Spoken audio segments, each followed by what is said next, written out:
Good afternoon and welcome to the channel. Today we will be looking at another film associated with the Christmas time period.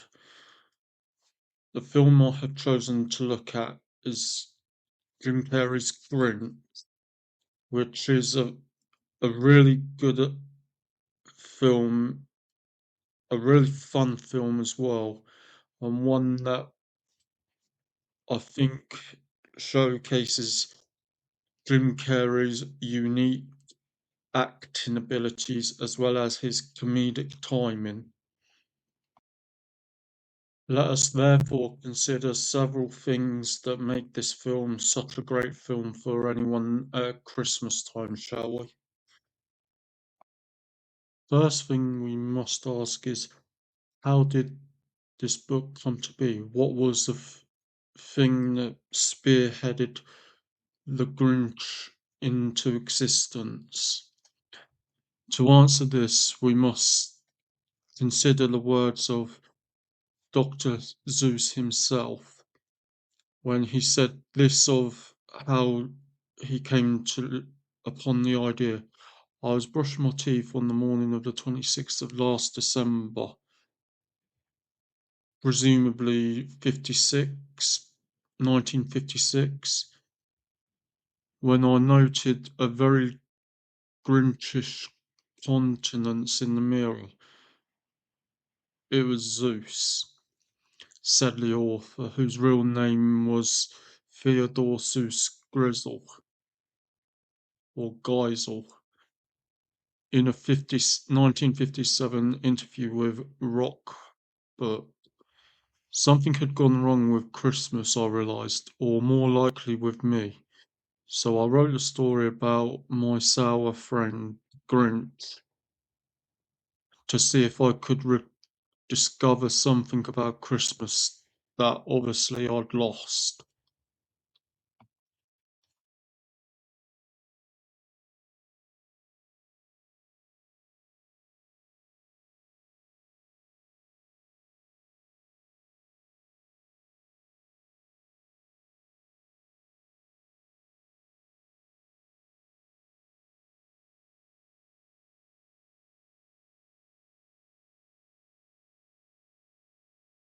So evidently, from that statement, we can draw the fact that this was something personal to him, and the book and everything about it was a reflection of that real stark kind of feeling he had and realization about what it had led to. He further states this: I got hung up on how to get the Grinch out of the mess. Geisel once explained of his writing process. I got into a situation where I sounded like a second-rate preacher or some Bible thumper. Finally, in desperation, without making any statement whatsoever, I showed the Grinch and the Who's together at a table and made a pun on the Grinch carving the roast beef. I had gone through thousands of religious choices, and then after 3 months it came out like that. So you see the deep seated reality to the point he's trying to establish in the book, to which I believe the film perfectly captures as well.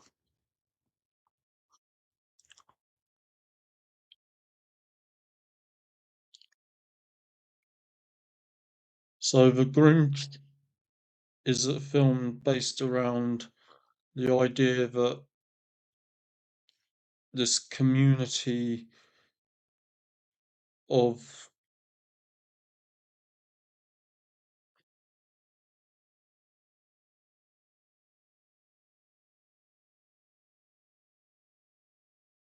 characters who love and celebrate Christmas in such a way that it has become a part of their existence,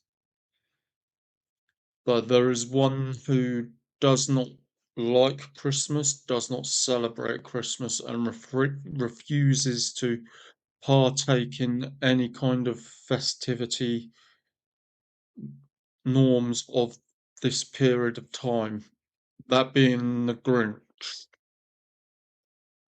So immediately off the back, one can think of at least this being a cartoon version, an idealized version of another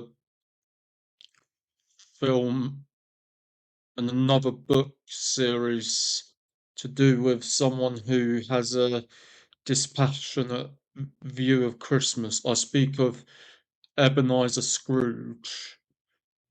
I see clear parallels between the Grinch and Scrooge on this one issue. Now, the difference being is that Ebenezer Scrooge is, well, in terms of the film, is an actual person, whereas the Grinch is uh, some type of creature, an unknown type of creature indeed. But nonetheless, both of these two plots are very similar in the trajectory that they share. I will say this as well. As I said in the beginning, Jim Carrey plays the lead, and we see yet again another wonderful expression of his comedic timing and as well as his acting. He is very diverse in his acting. He can do comedy, he can do dark type of films and other kind of films, and this one kind of combines all those elements in a fun-packed film. Let us now consider the cast of this great film for Christmas time, shall we? Now, obviously, we've already dealt with one of the actors, the leading actor, Jim Carrey, in other venues as well as in this film. Who else is in this film? Well, the 8-year-old Grinch is played by Josh Ryan Evans.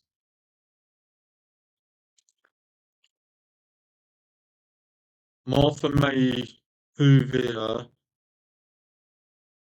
is played by Christine Baranski. Now she's quite well known. She played the mother of Leonard in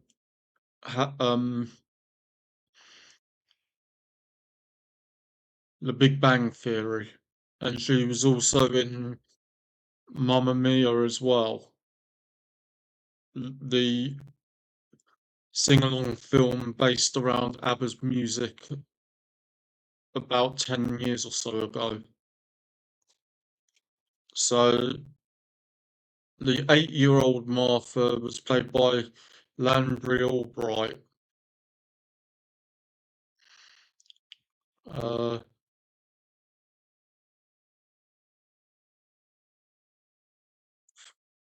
uh,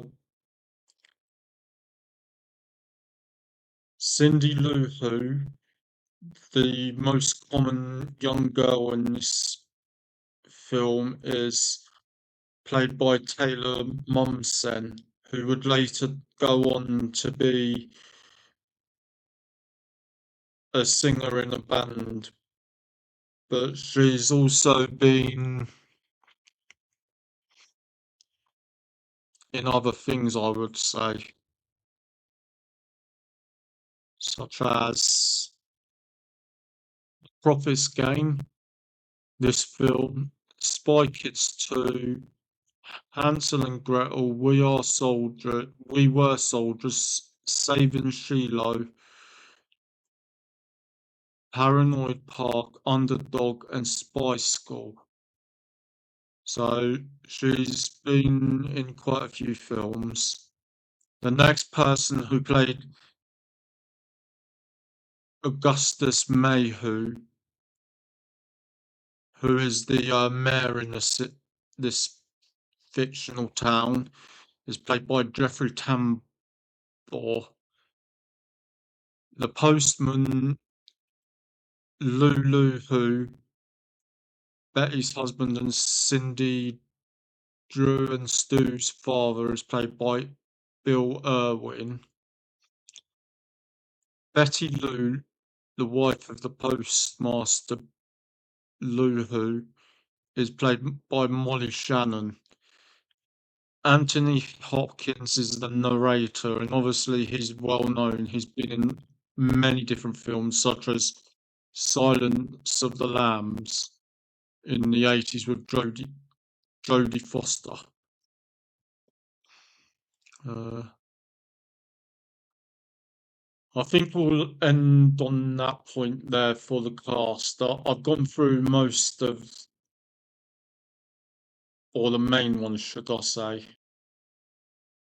But let's now consider both the budget and the income from this film. So, as for the budget, it was 123 million that was put towards this film, which is quite a substantial amount for a film, but nonetheless, I believe that it was something that was necessary for this film to ever see the light of day. So now, what about the income? What did it get back in the returns? The overall figure is 348 million. So what we see here is just slightly over 2 times the amount of the budget. Let us consider briefly how this was all to be worked out in a minute detail, shall we? So the basic thought line is this. Domestically or in America, it gathered 262 million, and in other territories, further 85 million, for a total of, as I'd said, 348 million. And this put it as the sixth highest gross film of 2000. So what about some more statistics? In the United States, the film earned 15.6 million on its opening day. Over the weekend of its opening period, it grossed 55.1 million, with an average of 17,615 from 3,001 to 127 theatres. At the time of its release, it held the sixth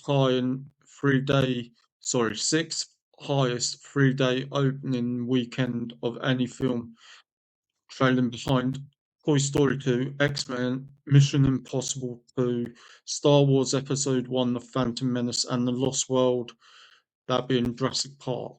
So there's something good here. Additionally, so on top of what we just saw, it surpassed Batman Forever to secure the largest opening weekend for a Jim Carrey film. That being the fact that Jim Carrey was in Batman Forever, and set a new record for Ron Howard's highest grossing